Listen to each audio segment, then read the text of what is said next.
Hola, si tienes una Biblia contigo esta mañana, ve a Isaías capítulo 6.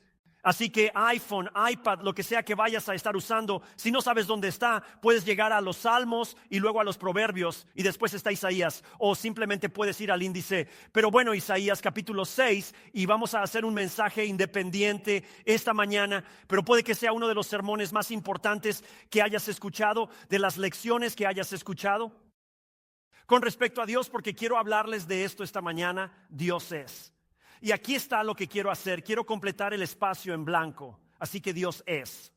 Y quiero completar lo que la Biblia dice que Dios es.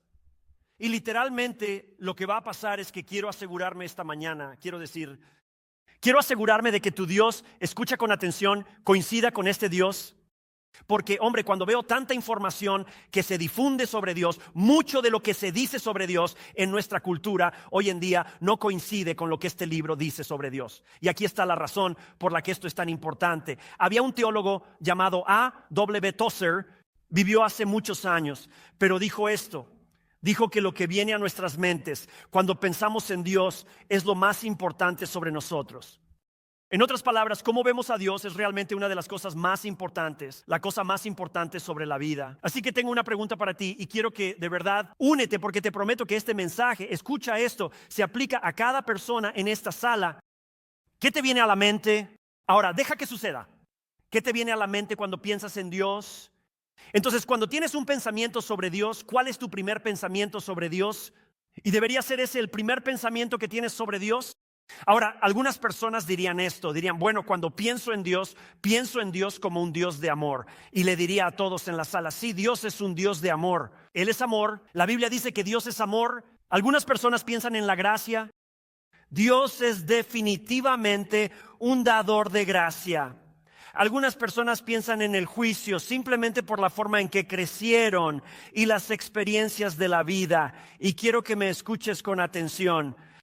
Dios juzgará. Quiero decir, eso es algo que está en toda la Biblia. Pero Dios ha sido claro en que su deseo es ofrecer gracia. Diría que casi todos han oído Juan 3:16, porque de tal manera amó Dios al mundo que dio a su Hijo único para que todo aquel que en Él crea no se pierda, sino que tenga vida eterna. Miren el versículo 17. Este es Jesús enseñando el que se sacrificaría por nuestros pecados. Él dijo, Dios no envió a su Hijo al mundo para juzgar al mundo, sino para que el mundo sea salvo por Él. Y así hay muchos grandes pensamientos que podemos tener sobre Dios. La mayoría de esas cosas que mencioné despiertan grandes pensamientos sobre Dios. Y escúchenme, porque muchos ya piensan que estoy predicando a la gente de afuera. Vamos, ahora, porque todos ustedes tienen la visión correcta de Dios. Todos ustedes piensan exactamente lo que se debe pensar cuando piensan en Dios. Pero la realidad es que hay tantos pensamientos falsos que la gente tiene sobre Dios, tanto dentro como fuera de la iglesia.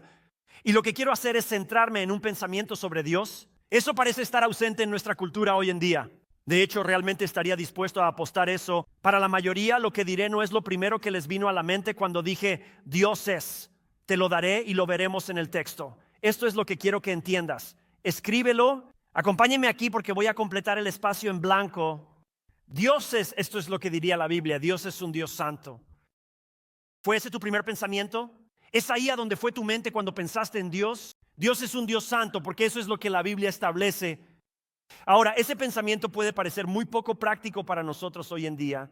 Para muchos, cuando dices que Dios es santo, algunos ya están desconectándose pensando, debí ir a otra iglesia, ¿no? Así que eso no es muy práctico. Pero una encuesta de Gallup que se realizó en el último año y medio dijo esto, escuchen esto, un récord alto. El 54% de los estadounidenses, no de los cristianos, de los estadounidenses, califican el estado de los valores morales en los Estados Unidos con mala calificación. Y escuchen esto, el 83% piensa que está empeorando. Piensan que hay un declive moral y creen que hay un gran declive moral en nuestro país. Y déjenme decirles cómo llegamos aquí luchando con cuestiones culturales en la iglesia. Puedo nombrar temas y algunos dirían aceptable. Otros en esta sala dirían absolutamente inaceptable. ¿Cómo llegamos a la guerra cultural en la que nos encontramos en este lugar? Escuchen con mucha atención. Hemos perdido una comprensión clara de la santidad de Dios. Miren, lo que la Biblia nos diría esta mañana, muchas iglesias no dirían esto, muchas personas que profesan a Cristo no dirían esto, pero lo que la Biblia nos diría esta mañana es que la gran necesidad de nuestra ciudad, la gran necesidad de nuestra nación, la gran necesidad del mundo es Necesitamos dejar de ver a Dios como pensamos que es. Necesitamos dejar de ver a Dios como pensamos que es. Y necesitamos ver a Dios como realmente es. Y quiero decirles que eso no es solo mi opinión, sino que está demostrado en la Biblia. En Isaías capítulo 6, Isaías obtiene, escúchenme bien porque está en la Biblia, una visión correcta de Dios. En otras palabras, la Biblia dice que Isaías obtiene esta visión correcta de Dios. Escuchen lo que sucede y nunca fue el mismo. Eso es lo que enseña la Biblia. Que de repente esta persona obtiene una visión correcta de Dios y al ver a Dios correctamente nunca volvieron a ser los mismos. Y quiero decirle a todos en esta sala, a todos en línea, que creo que este mensaje debería quedarse con nosotros. Lo que le pasó a él puede pasarte a ti y oro para que suceda hoy. Y así quiero mostrarles hoy lo que Dios le mostró a Isaías, porque lo que Dios le mostró a Isaías en este libro era algo que Dios quería mostrarte a ti. Fue una experiencia de Isaías destinada a ser transmitida, donde podrías decir lo mismo que Isaías dijo aquí. Y así en Isaías capítulo 6, en el versículo 1, vamos a la escritura y a desglosarlo. Y no puedo, me encantaría desglosar cada pequeño detalle de este pasaje, pero se enojarían. Y también el segundo servicio, es su tiempo, no podemos hacerlo. Cubriremos lo que podamos. Esto es lo que dice: en el año de la muerte del rey Usías, prediqué sobre Usías el año pasado. En el año de la muerte del rey Usías, vi al Señor sentado en un trono, alto y exaltado. Vi al Señor sentado en el trono, alto y exaltado, con el borde de su manto llenando el templo. Serafines estaban por encima de él, cada uno con 6 alas. Con 2 cubrían sus rostros, y con 2 cubrían sus pies, y con 2 volaban. Y uno llamaba a otro y decía: Santo, santo, santo es el Señor de los ejércitos. Toda la tierra está llena de su gloria. Y los cimientos de los umbrales temblaron a la voz del que clamaba.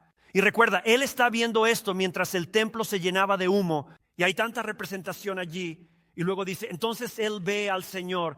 Mira cuál es su respuesta: ay de mí, que estoy perdido, ya que soy un hombre de labios impuros y habito en medio de un pueblo de labios impuros. Y mis ojos han visto al Rey, al Señor de los ejércitos.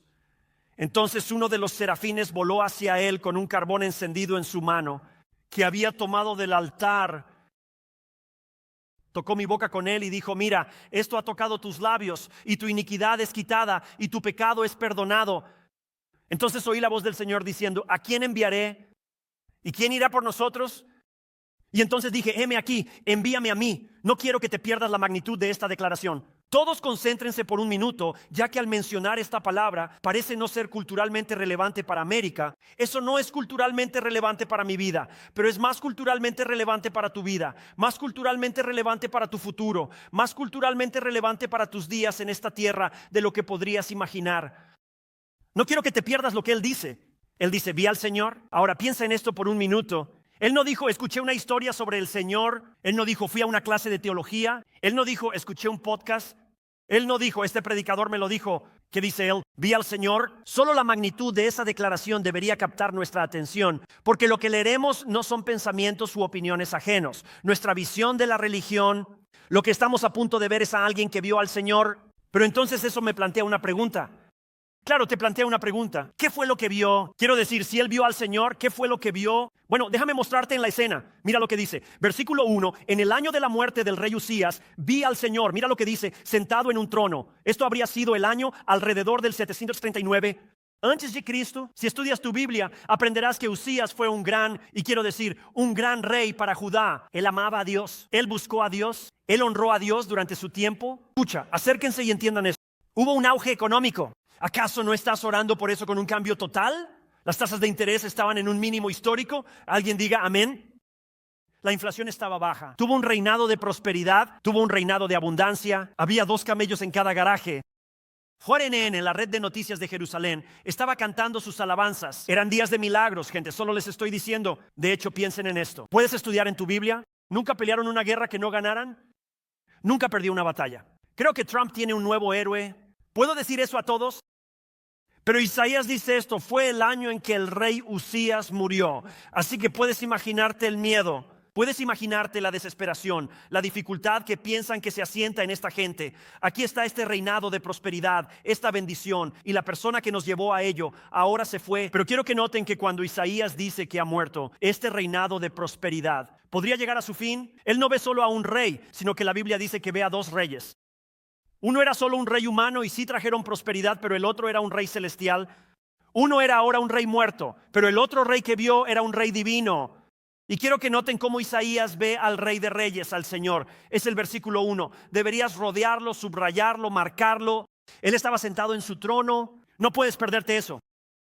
En otras palabras, la Biblia dice que en este momento, cuando la prosperidad, inflación o dificultad surgen, Dios no tiene miedo. Dice que en este momento donde las cosas podrían ir mal, Dios no se preocupa.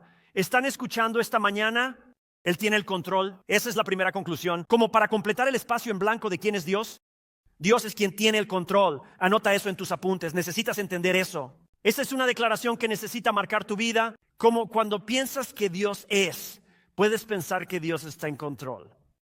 Ahora, solo quiero que veas en los días difíciles de la vida, quiero que veas lo mismo que vio Isaías. Dios está sentado en su trono. No lo olviden, muchos de ustedes que están en días difíciles y desafiantes, observas la vida y a Dios y te preguntas, ¿cómo podría Dios? ¿Y por qué Dios? Puedes dar un paso atrás y decir, espera un minuto, aquí está la seguridad de la vida, Dios tiene el control. Cuando la vida nos ofrece incertidumbre, hay una cosa de la que podemos estar muy seguros, y es que Dios tiene el control. Y déjame mostrarte algo importante aquí. Me encanta esto. He enseñado esto muchas veces, esta parte de este texto, y me encanta porque aparece en otros lugares de la Biblia. Pero una cosa importante aquí es, y las traducciones harán lo que estoy a punto de hacer de manera diferente, depende de la traducción que tengas, pero esta es la manera en que debería hacerse. En el versículo 1 vas a notar la palabra Señor, y tiene una ortografía diferente a la palabra Señor en el versículo 5. Así que solo quiero que vean eso por un minuto. En el versículo 1 es una S mayúscula, y las demás letras son en minúscula.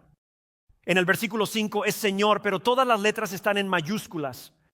Ahora, cuando lees tu Biblia y ves esa palabra Señor y tiene letras en minúsculas y luego la ves otra vez y está donde dice Señor, pero todo en mayúsculas, significa que hay dos identidades diferentes siendo mencionadas sobre Dios. Te está revelando cosas. Una de las cosas que hace la Biblia en el Antiguo Testamento es que usa diferentes nombres para Dios al revelarse Dios. Como diciendo, este soy yo, esto hago. Así es como trabajo, y así Él revelaría diferentes nombres para revelar diferentes componentes de su carácter. Entonces, lo que estás viendo aquí cuando ves dos ortografías diferentes es que te está dando dos realidades diferentes sobre Dios. La palabra Señor en letras minúsculas, anótenlo, es la palabra hebrea Adonai. Y eso es lo que está diciendo. Está diciendo, vi al Señor Adonai. Literalmente significa esto. Así que piensen en esto. Él dice, cuando vi al Señor, vi al soberano, vi al que gobierna, vi al fiel. Entonces cuando vi a Dios, esto es lo que vi sobre Él. Él es soberano, Él es fiel y Él está gobernando. Ahora, Adonai no es el nombre de Dios. Adonai no es el nombre de Dios. Es el título supremo para Dios. Solo asegúrate de entender lo que estoy diciendo. Es el título supremo para Dios en el Antiguo Testamento. Ahora déjame mostrarte esto, porque en el versículo 5, donde encuentras la palabra Señor en todas letras mayúsculas, esa es la palabra Jehová. Ese es el nombre sagrado de Dios. Era tan sagrado que ni siquiera lo escribían completamente. Muchos ni siquiera lo dirían, porque lo consideraban tan sagrado, el nombre santo de Dios. Y entonces lo que él estaba diciendo era, cuando lees eso, concéntrate y entiende esto. Él estaba diciendo, vi al Señor Adonai. Yo he visto al Rey Jehová. Sé que muchos dirían, pastor, ¿qué estás diciendo? Bueno, déjame dar un ejemplo. Soy el pastor Chris Dixon. Chris Dixon es mi nombre, pastor es mi título. Y ambos están revelando algo a ti sobre mí. Y eso es literalmente lo que está sucediendo en este pasaje de la Escritura. Jehová es el nombre de Dios. Vi a Dios, Adonai es su título supremo de gobernante. Y literalmente está diciendo, vi al Dios gobernante y fiel que es supremo sobre el universo. Ahora esto se pone realmente bueno, así que me concentraría si fuera tú. Adonai en el Antiguo Testamento es Kurios en el griego del Nuevo Testamento. Entonces Adonai en el Antiguo Testamento es Kurios en el griego del Nuevo Testamento. Entonces lo que él estaba diciendo era que el Señor del Antiguo Testamento, el Dios del que está hablando, que él vio, es el Señor Jesús del Nuevo Testamento. Y el punto que quiero que te lleves es, cuando Isaías vio a Dios, vio a Adonai, el Dios soberano y gobernante del universo, pero también vio al único y verdadero Rey de Reyes y Señor de Señores. Ahora, aquí está el asunto. Podríamos decir, ¿por qué importa esto? Bueno, como las personas en el pasaje que leímos cuando murió el rey Usías. Las personas en este pasaje estaban viviendo en días difíciles. Hay días de pecado, duda, desesperación y dificultad a su alrededor. Pero tú sabes también como yo, piensa en lo que hemos visto en nuestra cultura desde el año 2019. Quiero decir, piensa en las cosas que están sucediendo y ocurriendo en nuestro tiempo. Hay pecado, hay duda, hay desesperación, hay dificultad. Pero lo que Él está diciendo es, y quiero decirte lo mismo, Dios hoy está en su trono. Todo está bajo control. Yo siempre les diría a los seguidores de Cristo, la duda debería estar fuera, la fe debería estar dentro, porque Dios siempre tiene el control. Entonces, cuando dices Dios, siempre pensarías, amén, vamos, me gusta el entusiasmo de eso. ¿Puedo decirle eso a todos? Que no importa lo que enfrentes en la vida, Dios tiene el control. Ahora, ¿esa es solo una lección sobre Dios? Hay mucho solo de un texto que vamos a completar. Y por cierto, si este no es el Dios que ves, necesito que escuches un momento, porque muchos de ustedes crecieron en la iglesia. Has escuchado todas tus enseñanzas, tienes tu trasfondo, ideas preconcebidas, pensamientos, porque la cultura lucha contra los pensamientos de Dios. Si este no es el Dios que ves, no estás mirando al Dios real y verdadero. Dios es un Dios que, sin importar lo que parezca fuera de control para ti, cuando ves a Dios, Él tiene el control. ¿Esa es solo una lección? Ahora pasemos al versículo 2 y 3. Aprendemos grandes lecciones sobre Dios.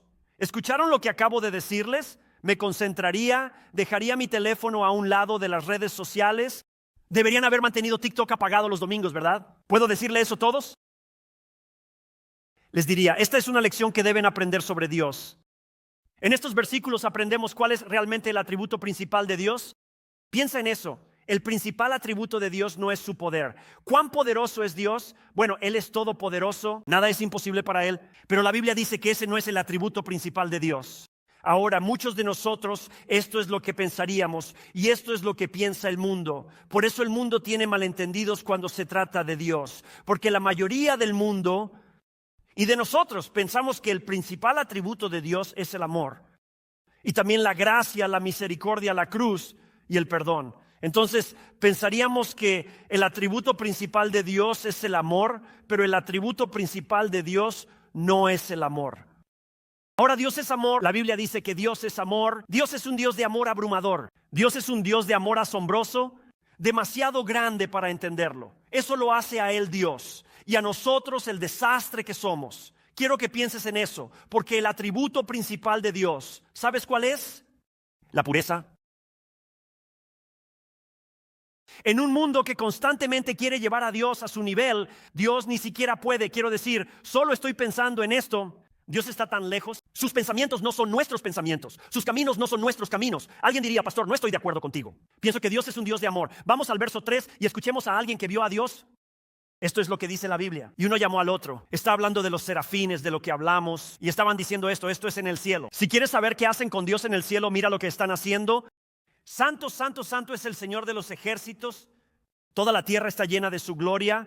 Así que tienes que anotar. Cuando oyes terminología, tu mente va donde quiera. Esto es lo que debería completarse. Dios es santo. Esa es la declaración de la Biblia. Y si quieres saber todas las luchas que tenemos con Dios, aquí está la realidad. Dios es santo. Y quiero darte algo interesante para respaldar esto. Esa es la segunda declaración, por cierto. Dios es santo. Dios está en control, pero Dios es santo. Observa lo que pasa justo aquí. ¿Lo sabías? Cada 12 veces alguien diga amén. ¿Sabías que cada 12 veces que se menciona el nombre de Dios en el Antiguo Testamento? Piensa en eso por un minuto. Quiero decir, ¿de quién trata la Biblia? Y cada 12 veces que la Biblia habla de Dios en las Escrituras, cada 12 veces que se menciona el nombre de Dios en el Antiguo Testamento, 7 de esas 12 veces la Biblia dice que Él es santo. Ahora piensa en eso por un minuto. Cada 12 veces que se menciona el nombre de Dios, en 7 de esas 12 en el Antiguo Testamento, Dios es santo. La Biblia dice que Dios es pureza. ¿Cómo? Lo que sea la pureza, Dios es hermoso. Dices, bueno, pastor, ¿qué significa eso siquiera? ¿Significa que Él define lo que es bueno? ¿Significa que Él define lo que es malo? ¿Significa que Él revela lo que está mal? ¿Significa que Él revela lo que está bien? No el gobierno, ni los sentimientos, emociones, pensamientos, culturas, historia, ni trasfondo. No, Dios hace eso. Dios, un Dios que no puede mentir. Dios, un Dios que no puede cometer errores. Sus mandamientos son perfectos. Lo que Él ha decretado es absolutamente infalible, porque Él es justo. La palabra santo, por cierto, es la palabra hebrea Kadesh. Eso es lo que significa. Kadesh es conocido por nombres bíblicos de lugares, pero literalmente significa cortar o separar. Y eso es lo que está diciendo. Dios es santo, santo, santo. Él está cortado, Él está apartado. Estamos nosotros, pero luego está Dios. Y Él está en un nivel completamente diferente. De hecho, la Biblia nos enseñaría que es la santidad lo que nos separa de Dios. Eso es lo que nos separa de Dios. Oseas capítulo 11, versículo 9, mira lo que dice: porque yo soy Dios, el santo está entre ustedes. Mira, hay una separación. Es sorprendente cómo ocurren estas cosas. Hace unas semanas tuvimos a los nietos en casa para pasar la noche. Y entonces teníamos a los tres y nos estábamos preparando para irnos a dormir. Y comenzamos apagando luces, cerrando puertas, haciendo todo eso. De repente escuchamos que alguien tocó nuestra puerta y pensamos: hombre, no voy a contestar eso. ¿Alguien sabe de lo que estoy hablando? Como diciendo, no voy a abrir la puerta. ¿Por qué están aquí? ¿Por qué estaría alguien aquí? Nos preparamos para ver el video de la cámara de seguridad y esas cosas. Y volvimos hacia la recámara y resulta que nuestro nieto mayor, Jackson, estaba justo en medio de la puerta. Así que lo miramos y le dijimos: oye, ¿tocaste la puerta? Y él dijo: no, pero lo dijo con muy poca confianza. No, ¿alguien sabe de lo que estoy hablando? Quiero decir, era como si mi boca dijera no, pero lee mi cara. Estoy diciendo sí, fui yo, pero él dijo que no. Y nosotros estábamos como no, Jackson. Y nos dimos cuenta de que estaba bromeando. Él estaba tratando de engañarnos, jaja, te atrapé. Luego se quedó atrapado, ¿verdad? Porque estábamos como, tocaste a la puerta. Y era como, debería confesar, debería aferrarme al truco y todo esto. Y le dijimos: Jackson, está bien, solo queremos saber, ¿fuiste tú? No. Y hombre, él simplemente se mantuvo firme. Así que le preguntamos y hacemos la lectura cristiana de no deberías estar diciendo mentiras. Y sabes lo que dice la Biblia. Y todo eso lo hicimos con un niño de 5 años. Y bueno, finalmente nos fuimos a dormir. Y él estaba en la cama con nosotros. Y Amy se inclina y ella dice: ahora, Jackson, si le preguntara a Jesús si tú tocaste esa puerta, ¿qué diría él? Bueno, ¿qué es Dios? Dios es santo. ¿Un niño de 5 años puede entender eso? Él miró a Amy y dijo, él diría que sí, ahora vete a dormir. Así que esos somos nosotros. Y tú dices: pastor, ¿por qué compartes eso? Porque la Biblia dice que somos pecadores. Esa era la vara de medir. ¿Cómo? ¿Tocaste esa puerta? No, voy a mentir. ¿Qué diría Dios? Oh, bueno, Dios no mentirá. Así que él diría sí. Y no tienes que enseñar esas cosas. Nunca nadie apartó a Jackson y le dijo: oye, podrías avanzar en la vida si aprendieras a mentir. Te apegarás a la historia, todos somos pecadores, no tienes que enseñar eso. Quiero compartir esto. Se realizó una encuesta. Es interesante. Y escuché esto hace muchos años. Así fue hace muchos años, chicos. Piensen en esto. Ya estamos viendo esto. ¿Sabías que en promedio el 36% de los pastores tienen una cosmovisión bíblica, lo que significa que alinean su vida con la Biblia? ¿Sabes que es como el 13% si sales del pastor principal? De las personas que nos están liderando, enseñándonos y construyendo iglesias por todo nuestro país. Hace años hicieron una encuesta a miles de estudiantes. Estamos donde estamos, hombres y mujeres que se estaban formando para el ministerio, y les hicieron 2 preguntas para tratar de entender sus creencias sobre Dios. Preguntaron: ¿qué hace a Dios Dios? Y esto es lo que les preguntaron. Tú puedes elegir cuál crees. Número 1, el amor de Dios incluye a todas las personas y su deseo es que todos lo conozcan. Todos en esta sala dirían: estoy de acuerdo con eso, pastor. El 80.3% estaban de acuerdo. Pero el amor de Dios incluye a todas las personas. Aquí está el segundo. Dios es santo. El mal no prevalecerá. Solo el 18.3% de los futuros líderes en el ministerio coincidieron con esa declaración. Dios es santo. El mal no prevalecerá. Eso se enseña en las escrituras, en esta escritura pasada. Solo el 1.1% dijo que afirmamos ambas declaraciones por igual. Solo el 1.1%. Dicho eso, afirmamos ambas declaraciones en proporción de 4-1. Los estudiantes de seminario, quienes te enseñarán, guiarán, invertirán en ti, eligieron al Dios de amor sobre el Dios de santidad. Alguien diría: pastor, ¿qué resalta? Escuchen con atención. Aquí está la razón por la que esto importa tanto. Si no conoces a un Dios que es santo y odia el pecado, no conoces al Dios real. Ahora, solo quiero decir eso porque el mundo necesita escucharlo. No estoy enseñando eso porque yo lo crea. No estoy enseñando eso porque, ya sabes, alguna denominación lo crea. Solo estoy tratando de ser como la Biblia. Estoy enseñando eso porque la Biblia lo enseña. De hecho, les diría esto a ustedes: escuchen con atención. Es el pecado del hombre y es la santidad de Dios, su justicia y su amor lo que forzó el castigo de Jesucristo en la cruz. Estamos perdiendo eso. La gente realmente no lo entiende. Espera un momento, el mundo es tan injusto. ¿Y cómo podría Dios? Escúchenme con mucha atención. Este Dios que juzga, ama y es santo, molió a Jesús por toda la injusticia que ves. Ese era su propósito, ese era su plan. Sí, tiene que haber un pago, alguien tiene que pagar. Esto está mal, esto es injusto. Así no debería ser la vida. Y el mundo se enfurece contra Dios con esa actitud, pero la realidad es que es precisamente eso con lo que luchamos, que molió a Cristo en la cruz, porque Dios preferiría moler a Cristo que molerte a ti. Esa es la enseñanza de la Biblia. Y sin embargo, de alguna manera hemos perdido eso. Nos hemos sentido incómodos en la iglesia de Jesucristo y todos dicen, bueno, deberían amar lo que yo amo y tener lo que yo tengo y hacer lo que quieren y más. Y estamos perdiendo el mensaje de la cruz. El pecado del hombre fue quien lo hizo.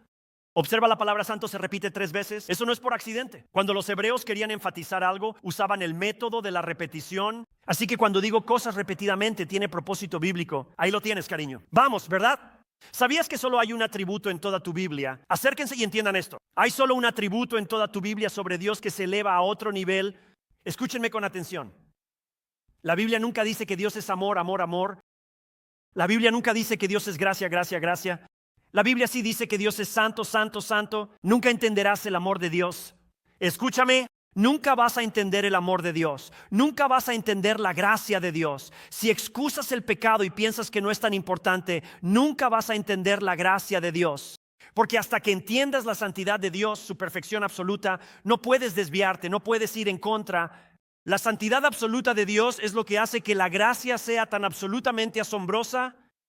Eso es lo que enseña la Biblia. Y así Isaías tiene un vistazo de este Dios.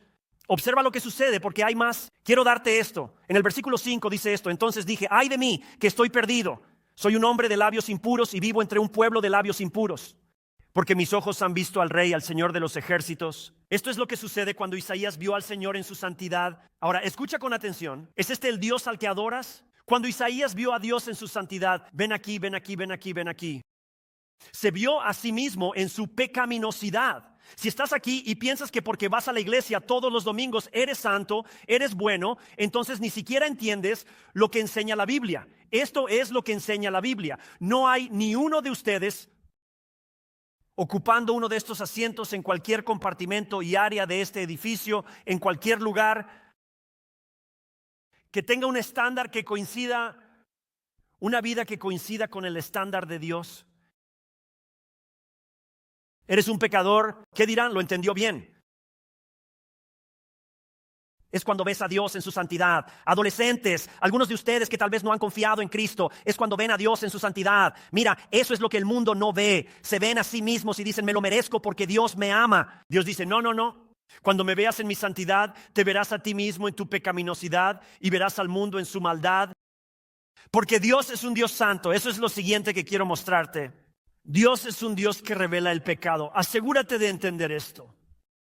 No podemos dejarnos intimidar por eso. Dios es un Dios que revela el pecado. La razón por la que Dios revela el pecado es porque todos son pecadores. Porque todos han pecado y están completamente destituidos del estándar, la santidad de Dios. La paga del pecado es la muerte, la separación, porque Dios es santo y tú no lo eres. Dios es santo y yo no lo soy. Esa es la separación que Dios nos da. Dios es un Dios que revela el pecado. Quiero mostrarte algo aquí. Desde Isaías capítulo 1 hasta el 5, Isaías está predicando sobre todos los demás. Es como la iglesia de hoy. Desde Isaías capítulo 1 hasta el capítulo 5 parece predicar al mundo. 6 veces. ¿Sabes lo que dice la Biblia? Escuchen bien. Hay de aquellos. Vamos ahora. Eso es como la iglesia. Me sorprende que no aplaudieran. Vamos, pastor, dales con todo. 6 veces, ay de aquellos, ay de aquellos, ay de aquellos. Eso es lo que hacemos a veces. Encendemos la televisión, el noticiero, ay de aquellos. Vamos, así es como podemos ser a veces. ¿Están bien esta mañana? Versículo 8, versículo 11, versículo 18, versículo 20 y versículo 21. Isaías dice, ay de aquellos. Pero cuando ve a Dios y mira su propia vida personal, ¿sabes lo que dice? Ay de mí. ¿Sabes la diferencia esta mañana? ¿Puedo decirte algo? ¿Sabes por qué? Estoy seguro de que hay personas que vendrán a nuestra iglesia por un tiempo o un domingo y se irán. ¿Es porque se sienten culpables? ¿Se sienten culpables por su vida? ¿Se sienten culpables por sus decisiones? ¿Quieren ir a algún lugar? Una vez estaba testificando a alguien en Texas. Era mi conductor de Uber. Iba hablando con él y hablando de iglesias locales y cómo Dios cambió mi vida. Así que espero que en algún momento de tu vida un pastor se preocupe lo suficiente por ti como para levantarse y decir, oye, queremos divertirnos, pero queremos hacerlo honestamente y queremos hacerlo de una manera correcta, donde te mostramos lo que te espera si no conoces a Jesús. Mira, escucha, nunca te verás como realmente eres hasta que veas a Dios como realmente es. Nunca te vas a ver por quien realmente eres. ¿Puedo decirte algo? Todas las personas que se levantan y dicen, pero Dios me hizo y tengo estos deseos y estas motivaciones y lo ponen en Dios, Nunca han visto a Dios por quien realmente es. Mira, de lo que no se dan cuenta es de que todos tienen el impulso y deseo de alejarse de Dios, de rebelarse contra Dios. A menudo he dicho, si quieres unirte a un club social, solo tienes que pagar. Pero para unirte a la iglesia tienes que admitir que eres un pecador que necesita un Salvador. Eso es lo que me encanta de la iglesia de Jesucristo. ¿No debería haber personas orgullosas aquí? La única manera de entrar en nuestro club es admitir, ay de mí que estoy perdido. ¿Todos están bien esta mañana? El pecado es aceptable siempre y cuando amo a Dios, pero simplemente tengo estos deseos. Escuché sobre un pastor y me han preguntado esto a mí también, pero hay tanta enseñanza buena sobre este texto. Pero escuché sobre un pastor, a alguien se le acercó y le preguntaron, ¿crees que Dios es un Dios de amor? La Biblia dice, Dios es amor. Luego preguntan, si Dios es un Dios de amor, ¿cómo podría enviar a alguien al infierno? Si Dios es un Dios de amor, ¿cómo podría Dios? Algunos preguntan, si Dios es amor, ¿cómo puede mandar al infierno? Pregunta equivocada. ¿El mundo está haciendo la pregunta equivocada? Tanto los que están aquí en la sala o tal vez en línea, pueda que estén haciendo la pregunta equivocada. La pregunta no es, ¿cómo podría un Dios de amor enviar a alguien al infierno? La pregunta es, ¿cómo podría un Dios santo llevar a un pecador al cielo? Eso es lo que la Biblia está enseñando.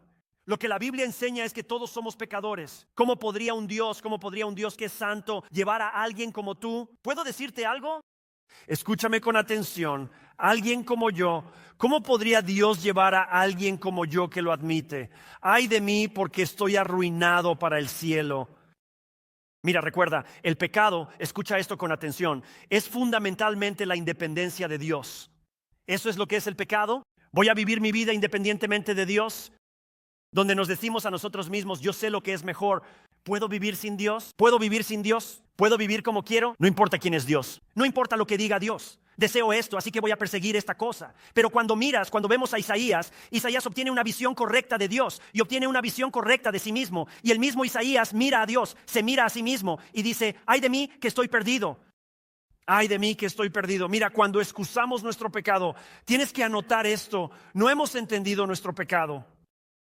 Cuando excusamos nuestro pecado, no hemos entendido nuestro pecado. La palabra arruinado aquí, que usa Isaías, literalmente significa desmoronarse por las costuras. ¿Alguna vez sientes que tu vida es así? Siento que mi matrimonio se está desmoronando por las costuras. Siento que mis relaciones se están desmoronando por las costuras. Todo se desmorona. Las cosas que he hecho, los lugares visitados y las cosas en las que me he involucrado se desmoronan. Isaías dice eso. Isaías dice, he sido totalmente expuesto ante Dios. Realmente he examinado mi vida, pero la he comparado con mirar a Dios y no hay excusa. Ahora, nuestra cultura, escucha, funciona en el mundo de las excusas. Culpamos nuestro pecado a nuestra crianza, experiencias y desafíos. Y lo hacemos todo solo para justificarnos a nosotros mismos. ¿Sabes lo que hace Dios? Dios viene a ti en tu prisión. Dios viene a ti en tu ruina. Dios viene a ti en tu vida. Cuando parece que simplemente se está desmoronando por las costuras. Y Él te dice, oye, quiero ofrecerte libertad. Y si le respondes a Dios con excusas, entonces Dios dice simplemente detente, quédate donde estás, porque obvio que puedes hacerlo tú mismo, obvio que puedes resolverlo, obvio que estás bien con las cosas. Pero Él dice esto, pero si te sinceras, si me dices lo que está pasando, si lo confiesas, te quitaré las cadenas y te liberaré. Mira, quiero que me escuches esta mañana. Y hombre, solo estoy tratando de enseñarte quién es Dios. El pecado es una prisión de la que nunca serás liberado hasta que admitas que es tu propia culpa. El pecado es una prisión de la que no escaparás hasta admitir tu culpa. Versículos 6 y 7. Recuerda sus palabras. Escucha con atención. Él dijo, estoy arruinado. Es como si me estuviera desmoronando por las costuras cuando veo lo grandioso que es Dios. Luego dice esto en el versículo 6.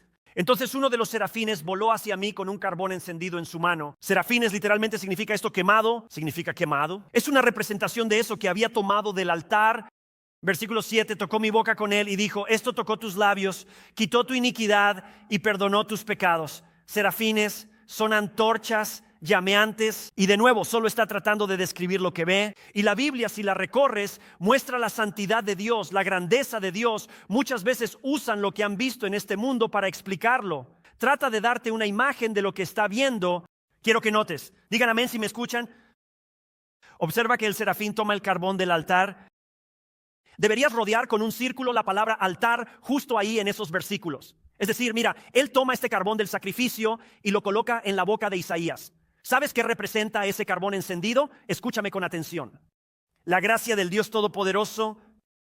En otras palabras, hay un altar, hay un sacrificio. Y entonces lo que sucede es que hay este sacrificio por los pecados. Y él toma la purificación del sacrificio y la aplica a Isaías. Y la Biblia dice, ahora estás limpio. Esa es una imagen de la cruz de Jesucristo, el sacrificio de Jesucristo. Y cuando aceptas el pago por tus pecados, cuando eliges responder y confiar en lo que Cristo hizo por ti, es una representación de que ese sacrificio de Cristo toca tu vida. Y eres hecho limpio. Miren, tengo que decirles algo. Ustedes estarían mucho más emocionados con lo que estoy diciendo. Así que déjenme desglosarlo para ustedes. Porque aquí está la lección. Estamos seguros de que un Dios completamente santo hace un camino para que personas completamente pecadoras tengan su pena pagada y su registro de pecado limpiado. Eso es increíble. Que un Dios completamente santo hace un camino para un pueblo completamente pecador. Ya casi ni decimos eso en la iglesia porque tenemos tanto miedo de ofender a la gente, pero este Dios completamente santo hizo un camino para un Chris Dixon pecador, para estar garantizado que su pena está pagada y su registro de pecado está limpio. Esa es una imagen del sacrificio de Jesucristo. Aquí está la siguiente lección. Dios es un Dios que perdona. ¿Saben por qué Dios revela el pecado? Dios revela el pecado, pero Él revela el pecado para perdonar el pecado. En otras palabras, Dios no envió a su Hijo al mundo para condenarte, sino para liberarte. Dios está diciendo, estoy revelando que eso es un pecado. Eso no es lo mejor para ti. Eso no es lo que necesitas para tu vida, pero lo estoy haciendo para poder liberarte, que el registro de tu pecado pueda ser limpiado y perdonado, como si nunca hubieras pecado por Jesucristo. Isaías no fue limpiado hasta que se sinceró. ¿Alguna vez te has sincerado con Dios? ¿Alguna vez te has sincerado con Dios? ¿Lo ves? Cuando Isaías confesó, era un hombre de labios impuros. El Señor lo tocó y lo hizo limpio. Quiero que lo veas. Verso 5. Ay de mí porque estoy perdido, porque soy un hombre de labios impuros. Vivo entre un pueblo de labios impuros, porque mis ojos han visto al Rey, el Señor de los ejércitos. Solo un versículo entre medio que te está explicando lo que sucedió. Y llegas al verso 7. Él tocó mi boca con ello y dijo, he aquí, esto ha tocado tus labios y tu iniquidad. Soy un hombre de labios impuros, no estoy bien. Mi vida se está desmoronando y tu iniquidad es quitada y tus pecados son perdonados. Para algunos que dicen, pastor, enseñas el Antiguo Testamento. Y sé que el Antiguo Testamento no es exactamente lo mismo que el Nuevo Testamento. Que si confiesas tus pecados, Dios es fiel y Él es justo. Él es justo para perdonarnos nuestros pecados y limpiarnos de toda injusticia. Me encanta lo que dijo Charles Spurgeon. Mira esto, no puedes pecar tanto como Dios puede perdonar. Aleluya, gracias Jesús.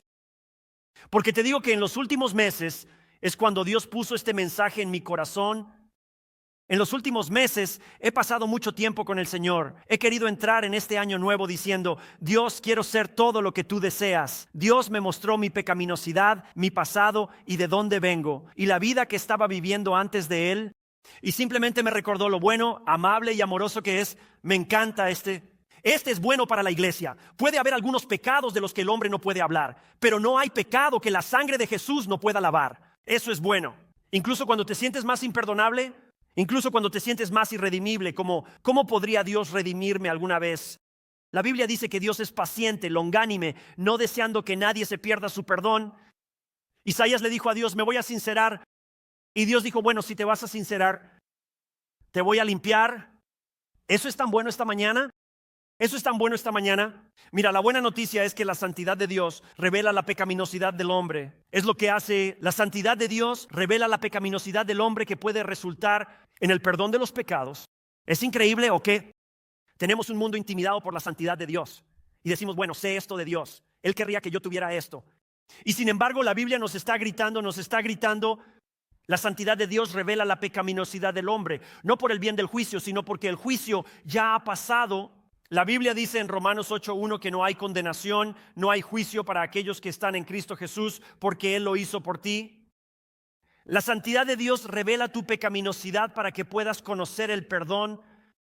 Y fíjate en esto, si entiendes que cada pecado es una rebelión directa contra un Dios santo, cada pecado es una rebelión directa. Sé lo que Dios dice sobre esto, pero esto es lo que voy a hacer. Sé lo que Dios quiere con esto, pero esto es lo que voy a... Eso es una rebelión directa. Escúchame con atención. Cuando entiendes eso, entonces el perdón de los pecados se vuelve aún más asombroso. De hecho, déjame darte lo siguiente, porque esto lleva a otro nivel. Dios es un Dios que nos llama al servicio. Es decir, Dios tiene este mensaje glorioso. Él tiene esta verdad gloriosa y seamos honestos. Acérquense y entiendan. ¿No crees que muchos en el mundo no están de acuerdo con lo que se ha revelado sobre Dios hoy? Que gran parte del mundo usa un lenguaje diferente para explicar al Dios del que estamos hablando. Y sin embargo, aquí estamos en la Biblia y la Biblia dice, no soy eso, soy esto. Y luego su respuesta es, Dios es un Dios que nos llama al servicio. Dios nos llama a tomar esto que hemos aprendido porque hemos visto nuestra pecaminosidad. Nunca te olvides de eso. Eres un pecador que necesita perdón y no me importa cuán buena haya sido tu vida. Cuando tomas tu vida y la comparas con la santidad de Dios, hay pecaminosidad ahí, pero se ofrece perdón. Y cuando entiendes eso, Dios dice, ahora te estoy llamando al servicio. Mira, la purificación siempre lleva al llamado. Esa es una buena palabra justo ahí. Para algunos de ustedes que solo quieren venir a la iglesia y sentarse y escuchar y aprender y saber. Y muchos solo quieren saber y aprender. Y quieren saber de cada personaje mencionado en las Escrituras. Ahora no hay nada malo en querer saber. Pero quiero que vean que la purificación lleva al llamado. No solo a saber, sino a hacer. Versículo 8, miren lo que dice. Y después escuché la voz del Señor diciendo, ¿a quién enviaré y quién irá por nosotros? Isaías, ¿has visto la santidad de Dios? ¿Has visto la pecaminosidad en ti mismo? ¿Has visto el perdón que ofrezco? Ahora, ¿quién va a ir y quién va a contar? Es una gran pregunta. Jesús dice, ¿quién irá por mí en el Nuevo Testamento? Dios dice, ¿quién irá por mí en el Antiguo Testamento? ¿Sabes que las grandes oportunidades están en pequeños actos de servicio? Nunca sabes cuándo será un momento donde Dios te invite a hacer algo por Él. Y lo sientes y respondes. Y eso podría llevar a un gran cambio en tu vida. Puedo decirte esto. Estaba yo en la calle Downville en Dalton, Georgia. Y sentí que Dios me decía, ¿a quién enviaré y quién irá por mí? Y yo dije, Señor, aquí estoy, envíame a mí. Y nunca pensé que estaría en el noroeste de Arkansas. ¿Puedo decirle eso a todos? Mírame, nunca habría creído a dónde ha llevado Dios mi vida y lo que ha hecho. Ahora te voy a decir por qué él estaba dispuesto a ir, porque vio a Dios. ¿Harás algo significativo? Eso es clave en nuestra iglesia. Es por eso que hacemos todo lo que hacemos. ¿Harás algo significativo con tu única vida? ¿O simplemente te quedarás en tu pequeño rincón de comodidad? Y algunos de ustedes sí sirven, pero están en su pequeño rincón de comodidad, solo haciendo lo que te gusta hacer para obtener lo que te gusta y tener lo que te gusta. Pero realmente no hay un corazón que diga, Señor, aquí estoy, envíame a mí. Si estudias nuestro viaje de vida en permanencia y si no sabes sobre eso o lo que significa, puedes aprender en línea y ver videos sobre eso. Las 2 primeras clases cubren tu relación con Dios y los fundamentos necesarios para saber sobre Él. No puedes vivir una vida egoísta y una vida significativa. Es una imposibilidad. Recuerda, Jesús dijo esto, escúchame, la importancia viene del servicio. Eso es lo que enseñó Jesús. Jesús enseñó que la medida de tu grandeza será en términos de servicio y no de estatus. Eso es lo que enseña la Biblia, que de ahí proviene. En Isaías capítulo 6, versículo 8 dice, entonces oí la voz del Señor que decía, ¿a quién enviaré y quién irá por nosotros? ¿Puedes llenar ese vacío en tu vida? Entonces él dijo, heme aquí, envíame a mí. Después de la purificación viene el llamado y después del llamado viene el compromiso. ¿Estás comprometido? Porque eso es lo que ves cuando ves a Dios. Mira, Dios es un Dios que nos llama al compromiso. Asegúrate de anotar eso. En veces pienso que muchos creen que Dios es santo, muchos creen que Dios revela la pecaminosidad y la mayoría creen que Dios ofrece perdón. Pero puedes seguir al siguiente paso, puedes ir al siguiente lugar, puedes ir. He escuchado ese llamado y me he comprometido con él. Vamos a ir a todos estos lugares. Isaías respondió, heme aquí, envíame a mí. Isaías no dudó, él dio un paso al frente. Él dijo, Dios, úsame. Gracias a Dios, Isaías no hizo lo que haríamos nosotros. Aquí estoy, pero envíalos a ellos. Heme aquí, pero vaya usted, pastor, te respaldamos, ¿verdad? Isaías no respondió a la pregunta con otra pregunta. No dijo, Señor, todo depende de a dónde quieras que vaya, entonces responderé. Isaías no tenía idea de a dónde iría, no tenía idea de lo que haría, no tenía idea de cuándo se iría. Y no tenía idea de cómo se resolvería todo, pero él dijo, a donde me guíes, iré, lo que me pidas te lo daré, y lo que quieras lo haré. Mucha gente diría, pastor, no estoy seguro de tener ese tipo de fe, no estoy seguro que tengo el tipo de fe que puede llevarme a servir en la iglesia local y a compartir mi vida y lo que Dios está haciendo con otras personas. Escúchame muy atentamente, no lo harás hasta que veas a Dios, pero cuando veas a Dios, ¿lo harás? Esa es mi preocupación. Esa es mi preocupación. Mira, cuando ves a Dios, todo esto se convierte en un componente de tu vida. Ves a Dios por quien realmente es, un Dios santo, un Dios poderoso, un Dios fuerte. Para algunos de ustedes que luchan con confiar en Dios, en el Dios fiel que les dará una vida mejor. Dios dice, puedo hacer más de lo que pides o imaginas. Ves a un Dios amoroso, un Dios de gracia. Y cuando veas a ese Dios dirás, Dios, envíame a mí, yo iré a donde quieras que vaya. Haré lo que quieras que haga, daré lo que quieras que dé. Leí sobre un pastor que dijo esto y pensé que era muy bueno. Dios puede hacer cualquier cosa con cualquiera, en cualquier momento, en cualquier lugar, para cualquier propósito. Si solo dicen, aquí estoy, envíame a mí. Así que tengo una pregunta para todos nosotros esta mañana. ¿A quién enviaré? ¿Y quién irá por nosotros? Y puedes escribir el nombre de tu colonia donde Dios te ha colocado. ¿A quién enviaré? ¿Quién irá por nosotros? A la región en lugar 32 menos evangelizada en los Estados Unidos de América, el noroeste de Arkansas. La única pregunta a la que cualquiera en esta sala necesita responder es si dirás o no, aquí estoy, envíame a mí. Mira, quiero preguntarte algo. ¿Cómo sabes si el Dios al que adoras y el Dios que dices conocer es el Dios verdadero? O sea, ¿cómo lo sabes? ¿Solo porque vienes a la iglesia los domingos? ¿Solo porque soportas mis sermones, aunque siempre se me acaba el tiempo? ¿Puedo decir eso? Quiero decir, ¿cómo lo sabes? Bueno, puedo responder a eso y puedo responder con un 100% de precisión. Cuando ves que Dios es santo y te ves a ti mismo como pecador y te das cuenta de que tu pecaminosidad realmente necesita el perdón de este Dios santo y verdaderamente confías en Él, puedes ser salvado. Que Él proporcionó ese perdón a través de su Hijo Jesucristo y le ofreces el resto de tu vida para ser usado por Él, puedes saber que ese es el Dios verdadero, porque eso es exactamente lo que el Dios verdadero revela. No tienes que tener ninguna duda al respecto. Y así, Padre, te agradecemos por este tiempo y por este pasaje tan claro de las Escrituras sobre el Dios que eres. Agarra cada corazón, agarra cada vida. Este puede ser el primer momento donde has mostrado quién eres. Dales valor para responder. En el nombre de Jesús oramos, amén.